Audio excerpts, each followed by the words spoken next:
The U.S. Supreme Court is reviewing a case out of Tulsa, which raises the question of whether employers or applicants should raise possible religion-based conflicts during job interviews. In 2008, Samantha Eloff applied for a job at an Abercrombie & Fitch store and appeared at her interview wearing a black headscarf. Store employees in charge of hiring feared the headscarf would conflict with the company's look policy. The employees sought the advice of the district manager, who advised them to not hire Eloff. And now, after a series of appeals, the case lands on the steps of the High Court. Chris Castile joins us now from the nation's capital with more. Well, I think, let me set it up really quick, Dave, because it's kind of a circular argument, and it can get a little baffling. The question so Abercrombie kids did not hire this 17-year-old back in 2008, this Tulsa woman, Tulsa teen, because she was wearing a headscarf.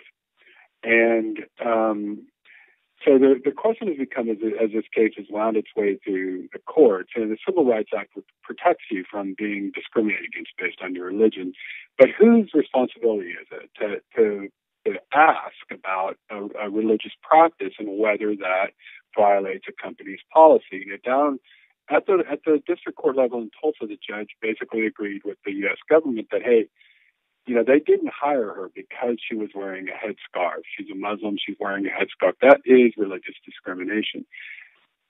But the question actually never came up during the job interview about, do you wear this for religious reasons? Do you need to wear this headscarf? Because we have this policy at Abercrombie & Fitch that you have to look a certain way when you try to sell our clothes.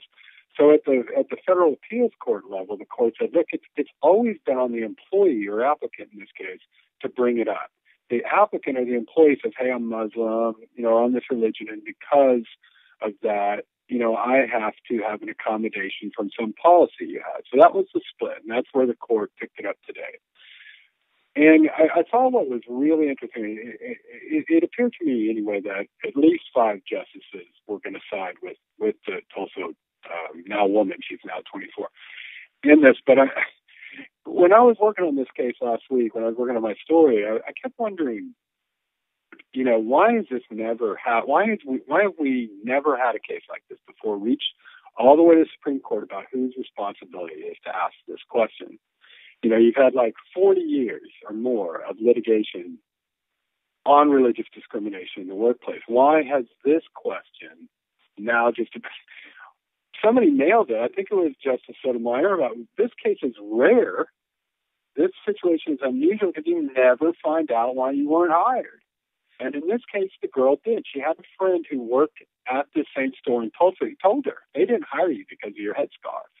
And that was really the truth. I mean, that came out in testimony about interaction between the interviewer at the store and then her district manager, and it got back to Samantha Eloff, the girl who wasn't hired. But that is, that's why you've never had a case like this, because nobody ever, oh, hey, by the way, we didn't hire you because of religious reasons. And I think Justice Alito made probably the most penetrating point about this whole case today. And it was really interesting. It was toward the end of the arguments. And basically, I summarized what he said. He goes, look, when you interviewed her, you didn't know. If you didn't know that was for her religious reasons, you didn't know she was going to wear it the next day. It's not like an applicant at Abercrombie & Fitch has to show up wearing their clothes. So whatever she was wearing that day, you have no basis for assuming what she was going to wear the next day.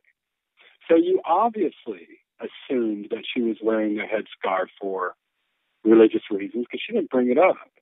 So you obviously assumed she was wearing it for religious reasons, and so you didn't hire her based on that.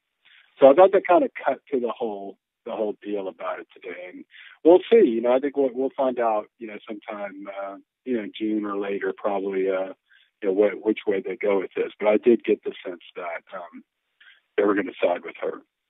She was there today. As I said, she's 24 now. And she did come out, and she is actually represented by the U.S. government. The Equal Employment Opportunity Commission is the agency, a commission that's representing her in this case. And they spoke on her behalf and read a statement that she had written about about the case and how she never, she had worked at different clothing retailers before. It had never occurred to her that she wouldn't be hired because she wore a headscarf. But she did not answer questions. She did not speak to the media, but she was there today. Title VII prohibits discrimination based on race, color, sex, national origin, and religion. The prohibition against religious discrimination reflects this country's historical tradition of religious freedom and religious tolerance.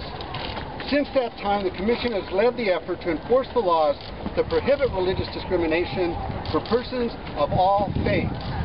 Today's case is the latest effort to ensure all persons protected by Title VII are not placed in the difficult position of choosing between adherence to one's faith and a job. I'm not going to comment on the specifics of this case, but I would be very remiss today not to recognize the courage and the tenacity of Samantha Eloff, who applied at 17 years old to a store in Tulsa, Oklahoma. Many people have walked down these steps to the highest court of this country to be heard. And I am very proud that Samantha's here with us today. She's not going to provide a statement, but she has prepared a statement that's going to be read by Christine Son-Nazer, EEOC spokeswoman. Samantha, can you look over here?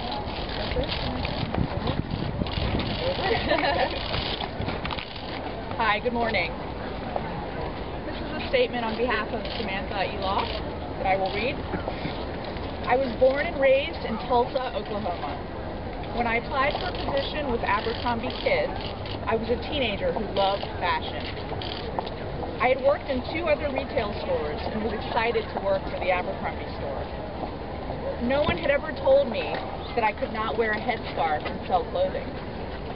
Then I learned I was not hired by Abercrombie because I wear a headscarf, which is a symbol of modesty in my Muslim faith. This was shocking to me. I am grateful to the EEOC for looking into my complaint and taking my religious discrimination case to the courts. I am not only standing up for myself, but for all people who wish to adhere to their faith while at work. Observance of my faith should not prevent me from getting a job. We're not taking questions. Thank you.